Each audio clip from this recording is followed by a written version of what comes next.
Information is the key when the end of the world is looming. Picture this scene. The undead have risen from their graves and are heading for a shopping mall near you. Greenish flesh, rank fingernails, and a taste for brains. It seems there's no stopping them. Preparation is essential when battling with the undead, so make sure you have read up on your enemy and have built yourself a mini fortress. You'll also need some weapons and a major exit strategy. So, let's see how to take on the undead and remain alive. Welcome to this episode of the Infographic Show, Could You Survive a Zombie Attack?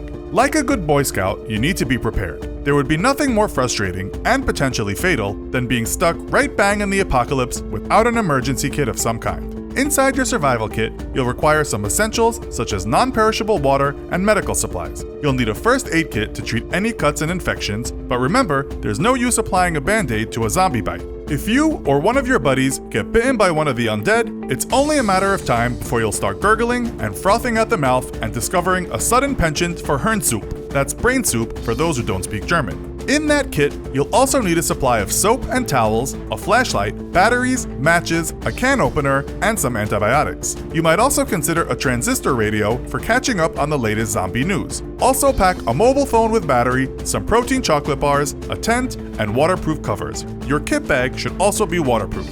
Remember, zombies can't swim, and survival will probably involve leaving shore. For protection and general use, you'll need some knives, a baseball bat, an axe, and a shovel. Weapons can be lifesavers in the event of a zombie apocalypse, and you can never be underarmed against the undead. Consider a long-distance rifle, a shotgun, maybe a semi-automatic, and lots of ammo. But it all depends on your resources. If you have a flamethrower gathering dust in the garage, now's the time to use it.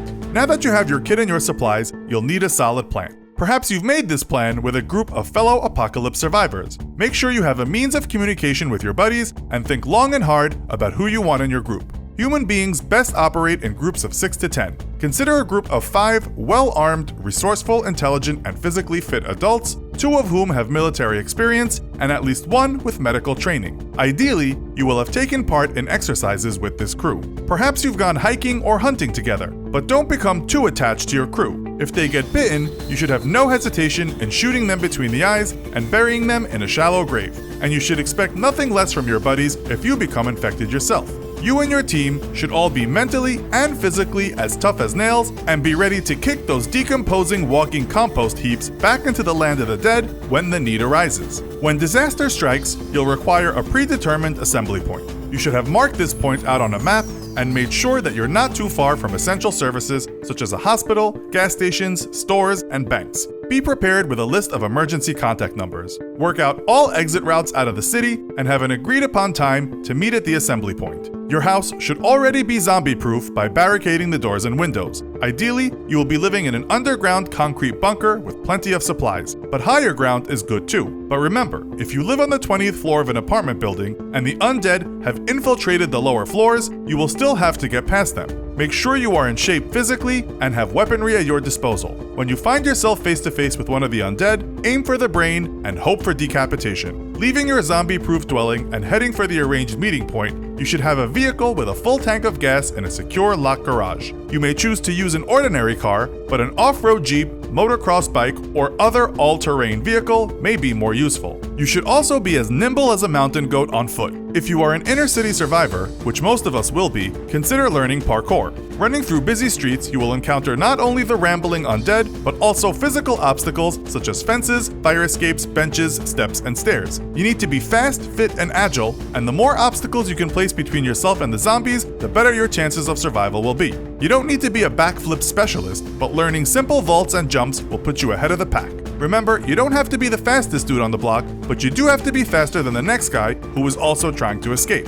Learn how to negotiate complex urban environments with speed and precision in order to arrive at your vehicle in one piece. By now you should have checked in with your buddies, and you need to hit the road and head away from populated areas. Remember that the undead are rising from the ground, so a ghost town that had a population of 50,000 before the mines dried up in 1950 isn't the place to be. You will need somewhere that is not densely populated, nor has this place ever been densely populated in the past. We recommend having a boat stashed at a harbor and heading for a depopulated island with plenty of resources. A boat on standby is a good part of any survivalist contingency plan. Perhaps an abandoned military base on an island might offer the best protection if you can find such a place in your strategy development brainstorming. Purpose-built nuclear bunkers are ideal, as there is a good chance the zombie resistance may resort to nuclear warfare to wipe out the big cities. These also have the benefit of being hopefully stocked with canned food and not being built in urban areas. Here, you and your team can sit out the first few waves of the zombie uprising and plan how to rebuild the human population. Remember,